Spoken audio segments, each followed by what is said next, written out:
My name is Leslie, and I was born and raised here in Abbotsford and even baptized here at Gateway as an infant. And as I grew up, God to me was always really normative. I went to the Abbotsford Christian School and kind of thought everybody knew who God was, and He was this almighty being that you invited into your heart, and then life kind of kept going on.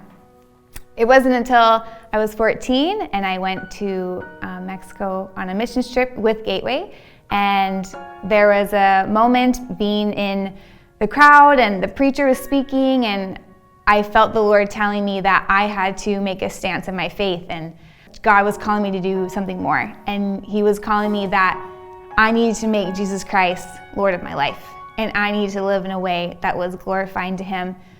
It was after that moment that I felt really convicted and compelled to just live this life radically for God, and that if I wanted to do it, I had to do it right. So I professed my faith right away here at Gateway. After I graduated high school in 2010, I had an opportunity to go to Zambia on a 2-week missions trip. So I went there and I was excited, and the moment I got there, I was terrified. There were no giraffes running around, there were no zebras just out in my backyard. But while I was there, the Lord really spoke to me, and I really feel like the Holy Spirit was guiding me and where He wanted me to be going in my life. We were in a church converted to a school during the day for about 300 kids, and there are 5-10 teachers tops. And the leaders that we were with, they were washing the feet of these teachers.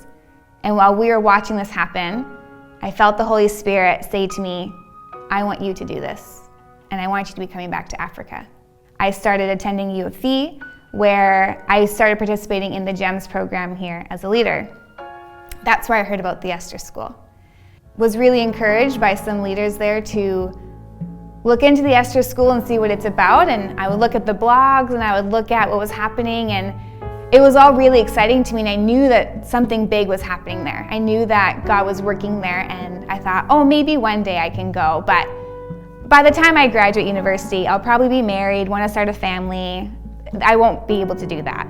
So it was the summer before I graduated university, and I went to a worship night with some friends of mine.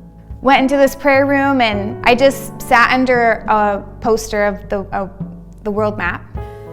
Eventually, I just was like, God, like, what is my future? What is my purpose? Like, what am I doing? And then in moments of tears, just crying by myself, I heard Him say, go. And I knew exactly what the Holy Spirit was saying in that moment. He wanted me to go to the Esther School. Also, I just got really overwhelmed with questions like, who gets married after they move to Zambia? My family's gonna forget about me. I'm gonna become obsolete and gonna be forgotten. Like, this is not what I wanna be doing. The Holy Spirit then gave me a picture of me sitting surrounded by a group of Zambian children, and He just said, I'm gonna give you so much more joy than you've ever experienced. And all those worries, they didn't go away, but I knew that I didn't have to worry about them anymore. And in the moment, I thought that He was meaning that I was going to be happy because I was going to Zambia. But now fast forward 4 years, and here I am back in Canada, not in Zambia because of COVID.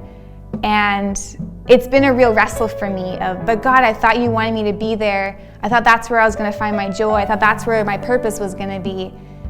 But I'm realizing when He said, I'm going to give you the joy and the purpose, it's because I was obeying Him. And it was because I was following His will for my life. And the joy that I receive from living in my purpose for God is more joy than I've ever experienced in my entire life. When I came back in March because of COVID, I was frustrated, angry, annoyed, sad, disappointed, all those negative terms. But it wasn't until I let go of what I was wanting and what I was envisioning for my life and realized that God has this, He's in control. He didn't make a mistake in having me here. There's a reason I'm here. I just need to open my hands and open my eyes to be willing to say yes to what He has. When I look at all the different things in my life, I don't have the world standards of what is to make me happy. I don't own a house. I'm not married. I don't have kids. I don't have all those things. But those don't depict my happiness or my joy.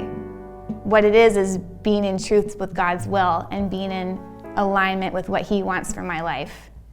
When the difference between when I first accepted Christ when I was 14 to now, I initially saw God as a being that we accept Him and then we move on, and that's all that happens in our life. But as I've been growing, I've realized that He wants so much more from us, not to burden us or to weigh down, but to gift us and to give us a fullness of life. So by living in His purpose and His will for me, I've realized that that's where the true joy comes from. And in giving my yes and being obedient to Him, He's going to bring joy through that. It's not through what we accumulate or what we do, but it's through serving Him and loving Him, and at the end of the day, giving everything back to Him. I just want to go forward and know that as the church, we hold the gift and we hold the power of the Holy Spirit, and we hold the truth that the world is hungry for and the world wants to hear and needs to hear.